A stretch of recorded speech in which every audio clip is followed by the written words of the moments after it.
মনোবীক্ষণ polyclinic, চিকিৎসার জগতে এক দশক। এখন এখানে সব বিষয়ে ডাক্তারবাবু একসাথে তলায়। ফোন করুন 7477999515 এই নম্বরে।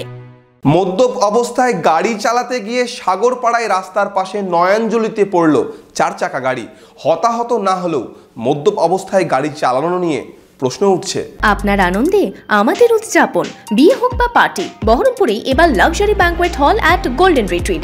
জেলায় একমাত্র পিলারলেস ব্যাঙ্কোয়েট, আছে স্পা, সালন, ক্লাব মেম্বারশিপের সুযোগও। বহরমপুর শিল্প তালুকে গোল্ডেন রিট্রিট। মদ্যপ অবস্থায় স্টিয়ারিং এ হাত, সাগরপাড়ায় রাস্তার পাশে নয়নজলিতে পড়ল 4 চাকা গাড়ি।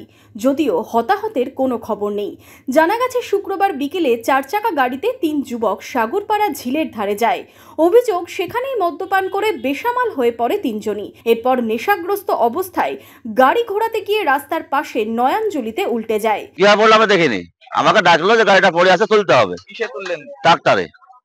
আপনাকে ট্রাক্টরে ডাকার জন্য ডেকেছিল? হ্যাঁ। দিয়ে গাড়ি তুলে দিলাম। এসে কি শুনলেন? গাড়িতে কজন ছিল? কি গাড়িতে একজন ছিল, গাড়িটা ব্যাকে যাই নামে যাই। ব্যাকে দিতে না কাউকে বাঁচাতে গিয়ে না একা একাই। এই ঘটনায় চাঞ্চল্য ছড়ায় এলাকায়। পরে স্থানীয়দের চেষ্টায় উদ্ধার করা হয় গাড়িটি।